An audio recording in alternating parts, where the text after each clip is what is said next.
저에 대한 소개를 잠깐 해드리고, 저는 이제 김안선이라는 미술 작가이고, 저는 대전에서 태어나서 이제 세종으로 이사를 갔지만, 이제 주로 활동하는 지역은 대전과 세종 이렇게 오가면서 활동을 하고 있습니다. 그리고 이렇게 미술 작가인데요. 오늘 여러분께 어떻게 이야기 드리고 싶었던 거는 예술로 기획사업이라는 한국예술인복지재단이 어떤 일을 하는지, 그리고 예술로 사업이라는 게 어떤 건지, 그리고 그 안에서 저희가 어떤 활동을 했었는지 간단하게 이야기를 해보려고 합니다. 그래서 먼저 제가 그 예술인 복지재단에서 하는 그 프로그램을 직원이 아니기 때문에 자세하게 세세한 부분까지 설명을 드리지 못하지만 이 디렉토리 북을 통해서 간단하게 이야기를 드리고 그리고 제가 경험한 걸 토대로 이야기를 해드리려고 해요. 그래서 우선 한국예술인 복지재단이라고 다들 알고 계시나요? 알고 계신 분들도 있고 이러실 텐데, 한국예술인복지재단은 이제 예술인들을 복지에 대해서 이렇게 지원을 해주고, 이제 창작 활동을 계속 할 수 있도록, 그리고 예술 발전이 조금 더 기여할 수 있도록, 그 예술인복지법에 따라서 2012년도에 설립된 이제 문화체육관광부 산하 공공기관인데요. 이게 생겨난 이유에 대해서 제가 잘 기억하고 있거든요. 2011년도에 뉴스가 한 번 났어요. 뭐냐면 한예종 출신 시나리오 작가, 극작가가 4명의 작가가 모두 자살한 사건이 있었거든요. 그래서 이 사람들이 왜 자살했을까? 그리고 연달아서 왜 자살을 했을까? 근데 생활고에 시달렸더라고요. 모두 다 생활고고, 그리고 열심히 그렇게 촉망받던 그 재능 있던 그 예술가들이 줄줄이 자살을 하는 걸, 아, 사회가, 그리고 이 나라가 지켜내지 못했다라고 생각을 해서 그 다음에 이렇게 한국예술인복지재단이 만들게 되었어요. 그래서 여기에서 예술인복지재단에서 하는 게 이제 전략 목표, 오른쪽에 전략 목표를 보시면 안정 자립의 예술활동 기반을 구축해 주는데요. 저도 경험한 바로는 이제 창작 지원금 제도가 있어요. 그래서 창작 지원금을 저희가 어떤 활동을 하고 있으며, 그리고 어떤 목표를 가지고 어떤 작업을 할 것이다. 이런 기획서와 그동안 해왔던 그런 자료들을 이렇게 공모를 내면은 이제 창작지원금이라는 이제 재료도 살 수 있고 어떤 창작에 기반이 되는 그런 재료비를 줄 수 있는 그런 지원 제도도 있고요. 2번 보시면은 예술인의 인권 및 사회적 권익 향상. 그래서 제가 활동을 했었던 예술로 사업은 이제 사업체와 연결을 시켜서 예술가들이 어떤 사업과 연결이 돼서 어떤 사회적으로 어떤 영향을 끼칠 수 있는 그런 제도도 마련되어 있고요. 그리고 이제 예술인들이 계속 그걸 통해서 성장을 할 수 있고, 그리고 이제 계속 선진 경영 체계를 확립할 수 있는 그런 토대를 마련해주는 그런 것들을 가지고 있습니다. 그런 목표를 가지고 있습니다. 그래서 예술인복지재단에서 제가 개인적으로 도움을 받았던 건 이제 창작 지원금 같은 지원을 받았고요. 또 이제 그 홈페이지를 들어가면 어떤 심리 상담, 그리고 법률 상담 같은 것들까지, 그리고 저희 이제 작업실이나 어떤 생활을 할 수 있는 전세 대출에 대한 그런 것도 마련되어 있어요. 그래서 다양하게 저희 예술인들이 거기에서 도움을 받을 수 있는 다양한 창구가 열려 있습니다. 근데 저가 그 중에서 예술로 사업에 대한 설명을 해드리려고 해요. 제가 경험했던 예술로 사업은 이제 예술하고 이게 길로자가 붙은 그 예술 사업 이름이거든요. 여기 사업 목적만 보시면 예술인 파견 지원, 예술로 사업은 예술인의 사회적 가치 확장을 위해 다양한 예술 직무 영역을 개발하고 이제 기업, 기관 등 이제 사회와 협업하여 직무를 제공함으로써 적극적 예술인 복지를 실현하고자 진행하는 사업입니다. 그래서 예술가들이 이제 협업을 통해서 어떤 월 120만 원 혹은 140만 원에 대한 지원을 받아요. 그래서 교통비나 회의비를 포함해서 이런 지원을 받고 예술가들은 그런 지원비를 통해서 이제 월급이 없는, 그리고 이제 그런 예술가들도 많잖아요. 이렇게 불안정한 그런 예술가들이 많기 때문에 그런 지원을 받을 수 있어서 예술 활동을 지속할 수 있고요.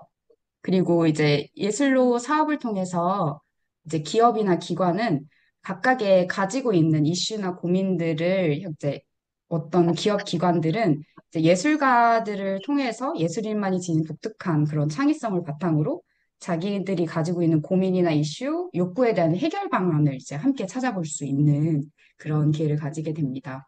그래서 여기 보시면은 기업 기관과 이제 리더 예술인 저희들은 리더 예술인, 참여 예술인 이렇게 뽑히게 되고요. 여기에서 예술인 복지재단에서 저희에게 이제 이런 활동 지원금을 주시고 그리고 기업 기관에는 이제 리더 예술인과 참여 예술인을 지원을 해주는 거 이렇게 기업 기관에서는 활동 장소나 아니면 간단한 재료비를 지원을 해주시기도 하고 어떤 저희가 활동할 수 있도록 어떤 활동에 어떤 도움을 주시기도 합니다. 이런 세부적인 부분을 궁금해 하신다면 제가 디렉토리 부분 따로 이렇게 자료로 전달 드리도록 하겠습니다. 그래서 업종별도 되게 다양한 기업들이 참여해서 예술가들과 협업을 이루고 있습니다. 지금 보여드린 거는 2023년도 디렉토리 북이고요. 2024년도 올해도 진행되고 있습니다. 우선 오늘 제가 제가 경험했던 예술로 기획 사업은 2023년도에 진행을 했고요. 어떻게 여행사라는 이름으로 진행하게 되었습니다. 그리고 이번 기획 사업은 저 한 명과 기업을 이어지는 게 아니고요. 여러 예술가들을 팀을 이루어서 이제 파견을 기업과 이렇게 매칭시켜서 파견을 해주기도 합니다. 그래서 여기 보시면 뭐 미술 작가, 그리고 음악, 그리고 노희영, 이 복수로 표시되어 있는 노희영 씨는 그러니까 리더 예술인으로 참여를 하셨고요.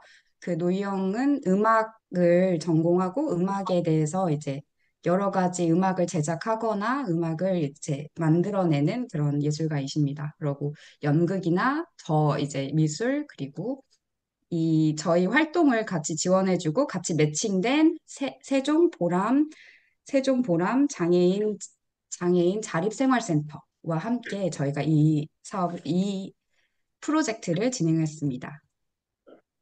먼저,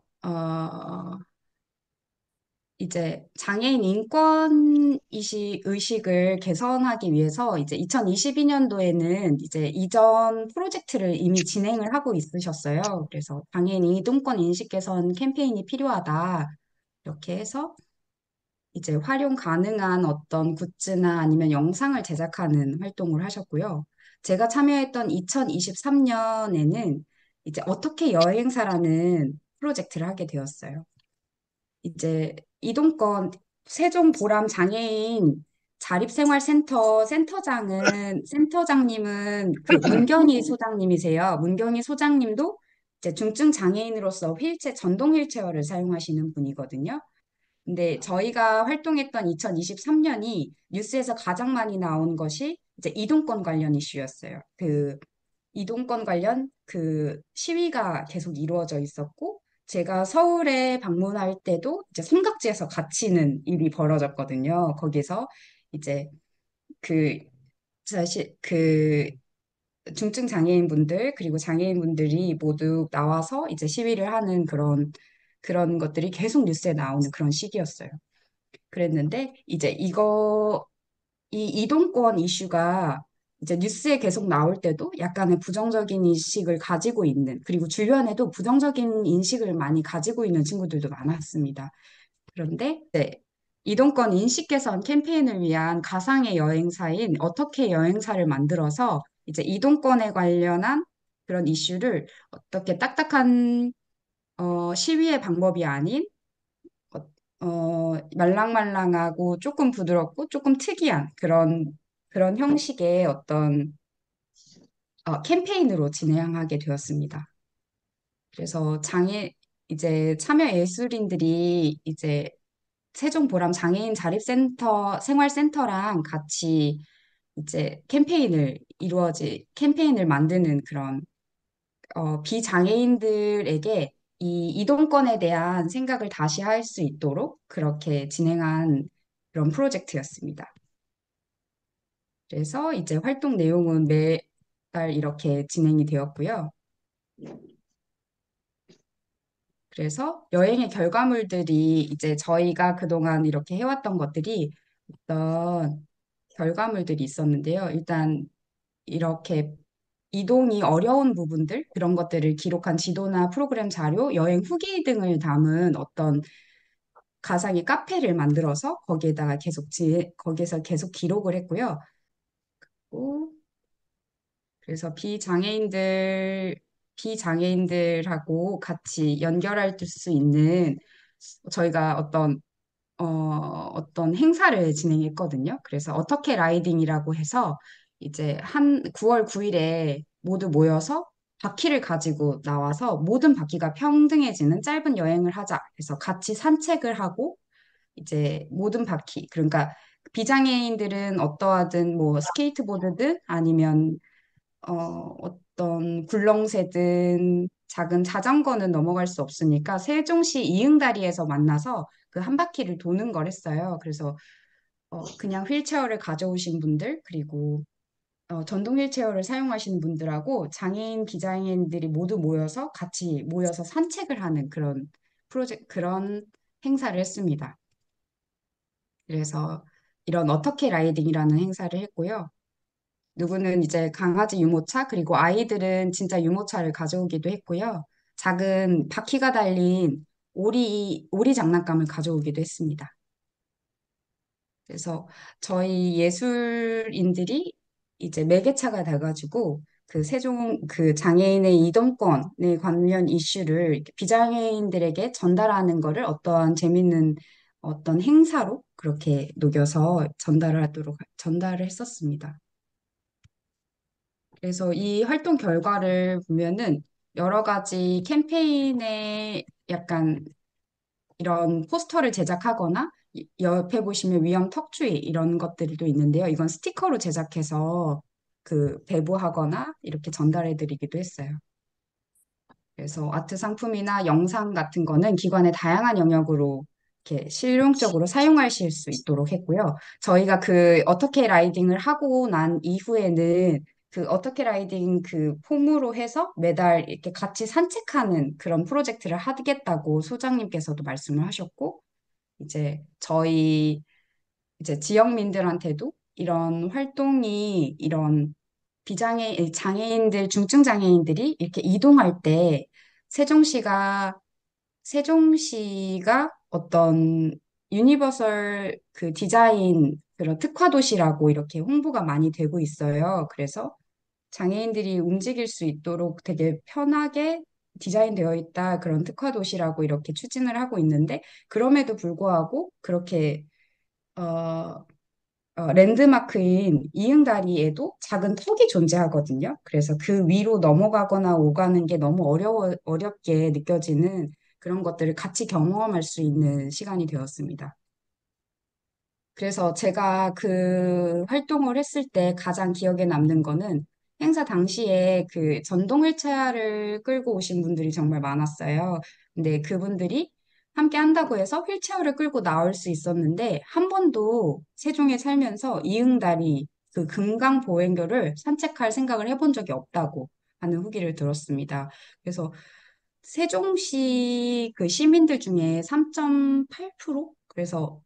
그러니까 장애인으로 등록이 되어 있고 그중에 중증 장애인 분들이 4,500명이라고 제가 집계를 본 적이 있거든요. 그래서 그 정도로 많은 분들이 이제 돌아다니거나 이동이 너무 어려워서 이동을 꺼려 하거나 나와서 산책하는 걸 꺼려 하는 거를 저희도 이렇게 활동을 하면서 많이 알게 되었고 이런 프로젝트를 통해서 같이 공감하고 그리고 지지하는 그런 시간을 갖게 되었습니다.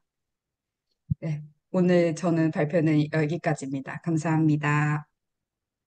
여행사는 가상의 여행사를 만들어서 저희가 6명의 예술가로 이루어져 있거든요. 그래서 옛날에 무한도전이라는 프로그램을 보면 무한상사라고 해서 이제 가상의 상사를 만들고 거기에서 이제 직위가 다 나뉘어 있어요. 근데 저희도 그 직위를 가지고 뭐 사장, 그 부장 이렇게 다 달고 이제 저는 김대리로서 거기에서 어떤 활동을 하면서 이제 가상의 여행사를 통해서 거기에서 저희가 각자 조사를 해오는 거예요.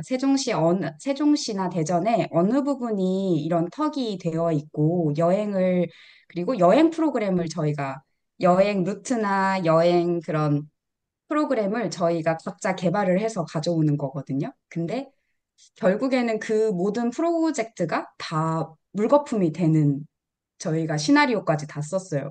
왜냐하면 저희가 이루어지고 싶지만 이게 이제 우리 저희는 그 휠체어가 모두 같이 휠체어, 비장애인, 장애인들이 모두 함께 돌 수 있는 그런 투어 프로그램을 진행을 하는데 잘 그런 유니버설 디자인 그런 특화 도시 이런 명칭을 가지고 있는 세종시에도 이동하기가 매우 어렵고 버스를 타고 내려서 거기 안에서도 턱이 있기 때문에 거기에서 다시 버스를 갈아타거나 아니면 이제 이동하기가 매우 어려운 그런 걸로 인해서 이제 투어 프로그램들, 같이 여행하는 프로그램들을 다 이제 취소가 되는 거예요. 그 이후에서 제일 간단한 방법에 이응다리를 한번 산책을 하자.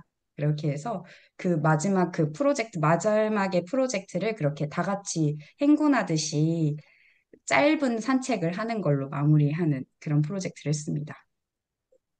그러니까 예술가분들한테는 뭔가 그 본인들의 어떤 뭐 창의력이나 어떤 그런 예술적 그 재능들을 펼칠 무대나 기회가 필요한데 그런 거에 대한 어떤 충분한 어떤 사회적 지원이 좀 잘 뒷받침이 안 되는 어떤 그런 이제 그 상황이시고요. 그리고 이제 그 기업들이나 어떤 단체들은 자신들의 문제를 좀 해결하는데 또 이제 뭐 비예술적인 방법은 알지만 또 예술적인 어떤 창의적인 방법을 해결할 수 있는 어떤 그런 어떤 기회는 좀 없거든요. 근데 이제 그 두 가지를 연결한 어떤 사업들이 있어서 아까 이제 소개해 주신 사례는 이제 장애인 자활센터이긴 하지만 여기 자리에 계신 분들이 이제 뭐 기업도 많이 계시잖아요. 그러면 기업들이 안고 있는 뭐 꼭 그렇게 뭐 심각한 문제가 아니더라도 이제 뭐 직원들 간의 어떤 뭐 여러 가지 그런 좀 뭐라 그럴까요? 뭐 촉촉한 어떤 기업 문화 같은 것들이 뭐 필요하다 그러면 그런 걸 할 때 이제 뭔가 이렇게 좀 매칭이 되면 예술가들의 어떤 그런 노력들을 통해서 이제 그런 문제를 해결할 수도 기도 하고요. 아니면은 뭐 저희가 이제 같이 공감하는 여러 가지 뭐 에코나 환경적인 이슈나 뭐 가난에 관련된 어떤 이슈들도 좀 이렇게 예술가들과 협업을 통해서 뭔가 좀 사회적 공감대를 얻을 수 있는 그런 어떤 방식들이 좀 가능하다. 그런 예를 이제 좀 소개해드리고 싶어서 제가 이렇게 한번 좀 모셨습니다. 예.